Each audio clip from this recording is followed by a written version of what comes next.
रायगड जिल्ह्यात सध्या मुसळधार पाऊस कोसळतोय आणि या मुसळधार पावसाचा फटका आहे तो मुंबई गोवा महामार्गाला बसलेला दिसतोय। कारण मुंबई गोवा महामार्गावरच्या नागोठणे जवळच्या जिंदाल कंपनीजवळ मोठ्या प्रमाणात पाणी साठले आणि त्यामुळे वाहतूक आहे ती विस्कळीत झालेली आहे। आणि या वाहतुकीत अडकलेले जे प्रवासी आपल्यासोबत आहेत, दादा किती तास वाहतुकीत अडकलाय?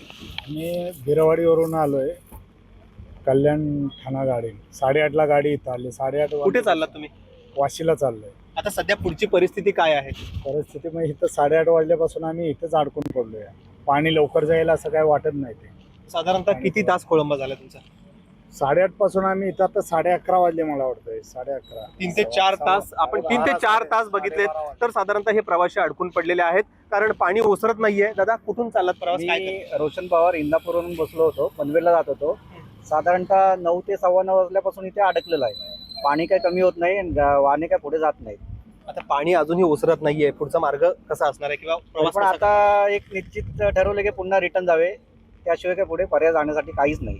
अनेक वाहनं अडकलेली आहेत, त्या वाहनांमध्ये एसटी देखील मोठ्या प्रमाणात आहेत आणि त्या एसटी मध्ये हे प्रवासी आहेत ते अडकून पडलेले आहेत। दादा कसा प्रवास चाललाय? कारण पावसाचा वेग अजूनही कमी झालेला नाही, पाणी देखील ओसरत नाही। पाणी देखील ओसरत नाही।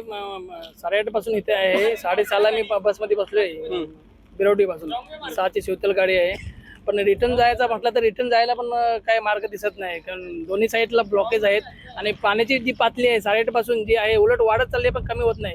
ओघ जो आहे त्याला मार्ग काही दिसत नाही। मला असं वाटतं काही हे जे ब्लॉकेज झाले पाणी कमी आहे, पण ती पाणी जायला मार्ग निचरा होत नाहीये, तर पाण्याचा निचरा होत नाहीये आणि त्यामुळे ही वाहतूक आहे ती विस्कळीत पडलेली आहे। ताई तुझं नाव काय आणि तू कुठे चालली आहेस? माझं नाव प्रचिती कदम आहे आणि मी बिरवाडी पासून ठाण्याला चालली आहे, कारण की मला कॉलेजला जायचंय उद्या।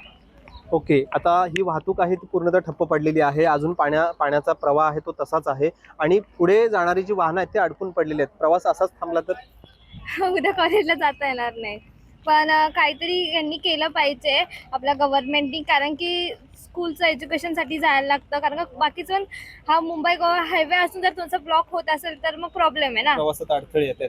तर साहजिकच आहे, आपण बघितलं तर एकीकडे 17 वर्ष रखडलेला हा मुंबई गोवा महामार्ग आहे आणि या रखडलेल्या मुंबई गोवा महामार्गाची आपण जर अवस्था बघितली तर अनेक ठिकाणी फ्लायओव्हरचे रखडलेले भाग असतील किंवा अनेक भागांमध्ये पुलाचा भराव आहे तो खचल्याचा प्रकार होता। अशाच पद्धतीनं आता नागोठण्यामध्ये हा जो पाणी आहे त्या पाण्या भरलेल्या ठिकाणावर आपण बघितलं तर त्या ठिकाणी खरं तर ब्रिज होणं गरजेचं होतं, परंतु त्या ठिकाणी खड्ड्यासारखा भाग असल्यामुळे त्या ठिकाणी जो पाणी साठलाय तो पाण्याचा निचरा होण्यासाठी कोणताही मार्ग नसल्यामुळे ही परिस्थिती आहे ती उद्भवलेली पाहायला मिळते। गणेश मापराळकर, एबीपी माझा, रायगड। एबीपी माझा, उघडा डोळे बघा नीट।